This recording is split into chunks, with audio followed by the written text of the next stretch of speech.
A'udzubillahi minasyaitonirrajim. Bismillahirrahmanirrahim. Alhamdulillahirabbil alamin.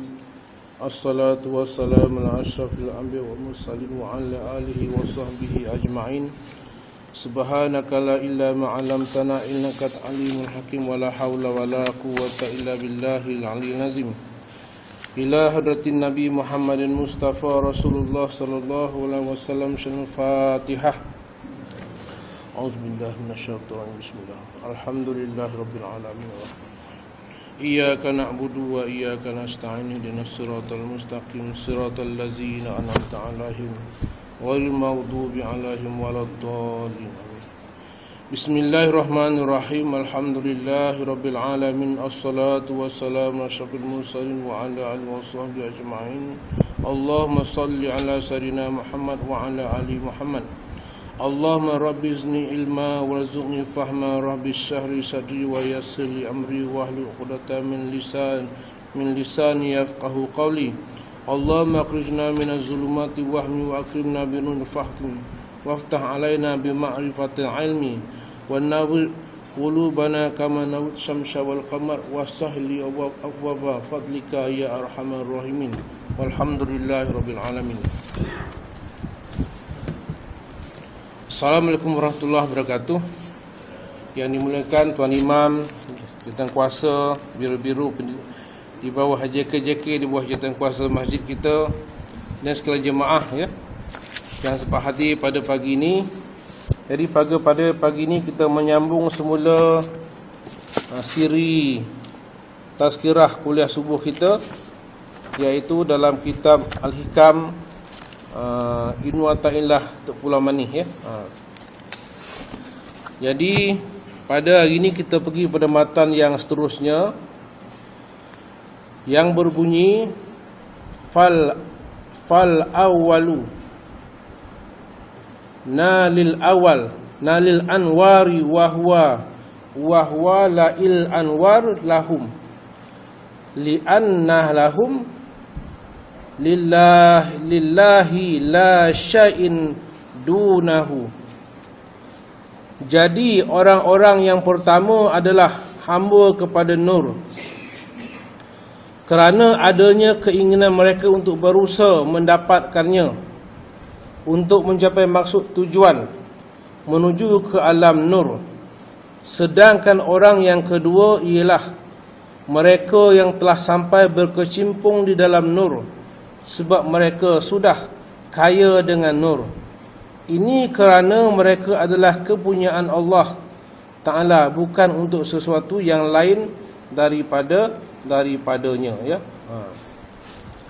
Jadi pada pagi ini Ibnu Athaillah menerangkan, masih membahaskan tentang nur yang kita bincangkan 2 minggu yang lepas ya. Iaitu di sini Ibnu Athaillah menjelaskan lagi kepada kita bahawa ada 2 peringkat ya. 2 peringkat manusia ataupun golongan orang-orang yang dilimpahi rahmat oleh Allah Ta'ala. Yang pertama ialah orang yang ingin hati dia ada keinginan untuk hampir kepada Allah. Itu yang pertama.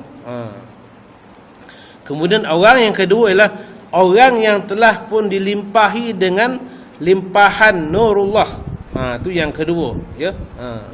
Jadi bolehlah kita katakan bahawa orang yang pertama itu adalah orang yang abid dan faqih. Adapun orang yang kedua itu adalah ya orang yang telah pun syuhud musyahadah kepada Allah Subhanahu wa taala. Jadi dia menjelaskan di sini bahawa jadi terangnya orang-orang yang salik itu adalah kerana mereka memiliki nur, cahaya petunjuk.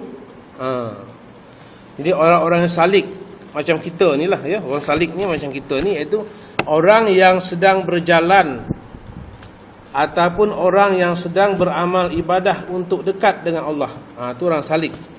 Iaitu orang yang ada usaha mendirikan, sebagaimana yang kita jelaskan dulu, iaitu orang-orang yang melaksanakan titah perintah Allah yang fardu dan sunat. Bukan itu saja, tetapi ditambahnya lagi dengan jalan kehampiran kepada Allah Ta'ala itu melalui usaha-usaha yang berterusan istiqamah, seperti melaksanakan qiyamul lail, ya, berselawat, mengaji Quran dan lain-lain amal ibadah, ya.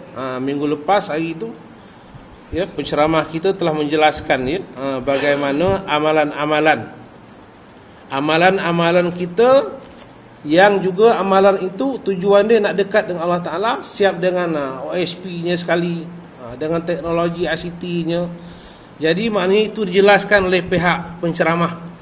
Tujuan dia ialah supaya apa yang dia cakapkan itu boleh dipahami dengan jelas oleh pihak hadirin. Kemudian bila balik ke rumah, kita boleh mula menapak sedikit demi sedikit untuk mengikuti apa yang disampaikan olehnya pada hari Rabu lepas, ya. Tak silap saya lah hari Rabu. Jadi maknanya yang ditunjukkan penceramah itu, itulah metod ataupun gaya pendidikan, kaedah untuk orang-orang salik. Dikumpulnya sedikit-sedikit yang fardu, kemudian tingkatkannya. Meningkatkan ni maknanya, kalau fardu tu dulu misalnya kita boleh hujung-hujung, sekarang kita letakkan di tengah waktu. Kalau dulu di tengah-tengah waktu, kita akan di awal waktu. Kalau dulu semayang suka seorang-seorang, kita semayang berjemaah. Maknanya ilmu tasawuf ni dia semakin tinggi, semakin sesuai dengan hukum syarak. Dia tak boleh berasing hukum syarak, tak boleh. Bukan maknanya semakin tinggi orang tu makin tak nampak daripada masjid. Makin tinggi orang tu makin tak ada lagi dah dengan masyarakat. Itu tak terpakai. Dia semakin dia tinggi, semakin dia mencontohi Nabi. Semakin dia tinggi, semakin dicontohi Nabi. Dia macam para Nabi, para sahabat, para tabi'in, para ulama solihin, yang kita baca minggu lepas, ya.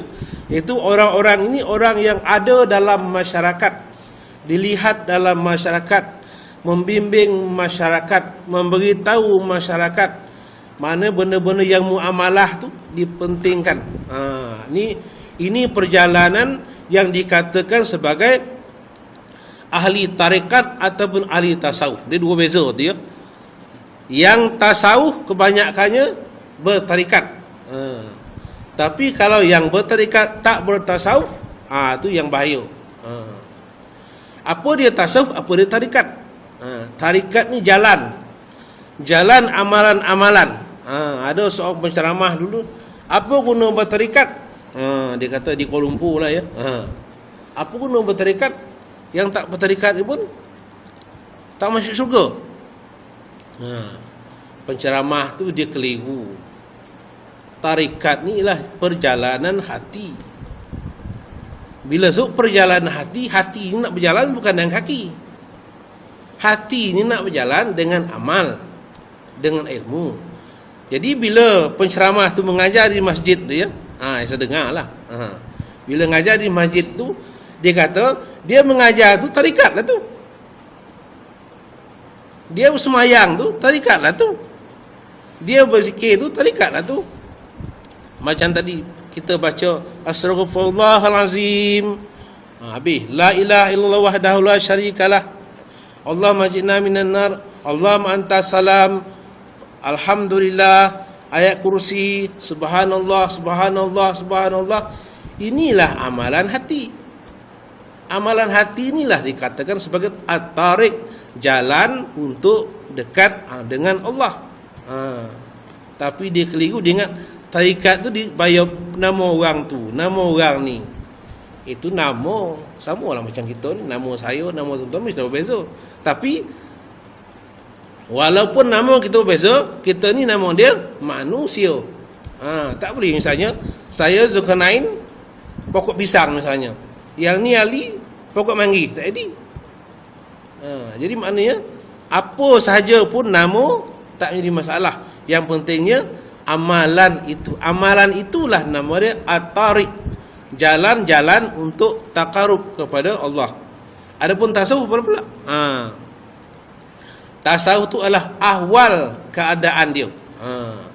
Nah, masuk tandas. Allahumma inni a'udzubika minal khubuthi wal khaba'is. Langkah kiri. Tasawuf tu. Jalan ahwal keadaan kita berpandu syariat, duduk di muka bumi ni. Nak ke masjid, baca doa. Masuk langkah pertama. Nak keluar berjalan ke rumah, nak berjalan mana-mana, baca doa. Nak makan, baca itu. Nak minum, baca ini. Nak tidur, baca ini. Ini namanya ahwal-ahwal yang macam inilah yang dikatakan sebagai amalan tasawuf ataupun as-safa, menyucikan mata, hati dan diri kita sendiri. Di jangan kita, ya, saya nak jelaskan ni bukan apa, ada setengah penceramah, ya, dia membezakan, khususnya di Kuala Lumpur lah, ya, di Kuala Lumpur, yang ni ni bukan, yang ni tasawuf ni bukan Nabi bawa ni, tarekat ni bukan Nabi bawa. Habis Nabi bawa apa dulu datang? Nabi bawa Al-Quranul Karim. Dalam Al-Quran tu semuanya ada. Ya. Jadi kita nak bezakan tasawuf tu ahwal keadaan kita yang ingin mencontohi Rasulullah sallallahu alaihi wasallam yang rahmatan lil alamin tu, nak ikut satu persatu. Tu dari segi bahasan ilmu dia. Jadi salik, orang salik tu ialah orang yang ada amalan hati dia tarik, dan orang yang berusaha mencontohi Nabi sallallahu alaihi wasallam dalam semua hal. Bila semua hal maknanya kita berusaha sedikit demi sedikit. Misalnya apa yang Nabi, sunnah Nabi, cara makan, cara berjalan, cara bersembayang, sembayang fardu, sembayang sunat, cara beramal. Jadi semua cara-cara tu nama dia ialah tasawuf ataupun at-tariq. Inilah perjalanan orang salik. Jadi orang salik itu ialah mereka yang memiliki nur cahaya petunjuk, yang ditunjukkan oleh Allah Ta'ala. Sedang orang-orang yang sampai itu adalah orang yang peroleh rahsia makanan sir daripada sirul inayah. Jadi dengan amalan-amalan